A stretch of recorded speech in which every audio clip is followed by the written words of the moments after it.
Yo, what's up mga kaibigan? Nali na tayo magkwentuhan. Ang projected to be one of the best if not the best team sa NBA ngayon na Houston Rockets ay 0-2 na ang record to start the season. 2 dikit na talong natanggap nila, subalit tinalo nga sila ng Detroit Pistons na tinalo ng Chicago Bulls na considered as a play-in team.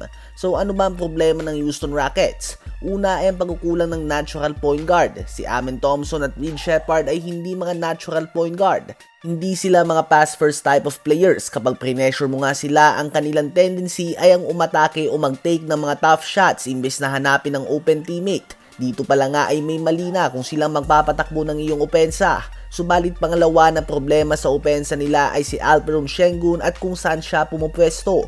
Kadalasan ng ISO plays niya ngayon ay nag-uumbisa sa labas ng 3-point line.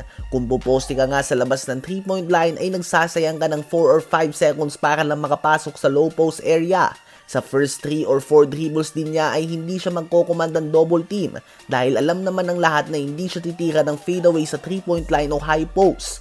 At kapag dinouble team naman siya ay si KD lang nga ang reliable shooter sa loob ng court.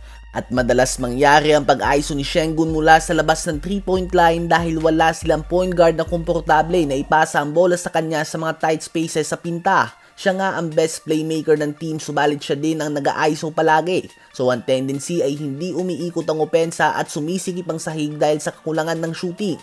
Defensively, they will be okay. Subalit sa opensa, sila ngayon nagkakaproblema. Ano ba ang masasabi nyo tungkol dito? Habang nakuha naman ng Chicago Bulls ang kanilang pangalawang panalo sa season na ito matapos sa talunin ang Orlando Magic sa score na 110-98. Muling nanguna si Josh Giddey na gumawa ng 21 points, 8 rebounds and 3 assists. Nagtala din ng 16 points si Jalen Smith, 15 points, 8 rebounds si Nikola Vucevic, 15 points si Ayo Dosunmu, at 13 points, 5 rebounds, 8 assists and 5 steals naman ang ginawa ni Trey Jones. Sa Orlando Magic naman ay 24 points and 10 rebounds si Paolo Banchero, subalit 7 of 21 lamang ito sa field.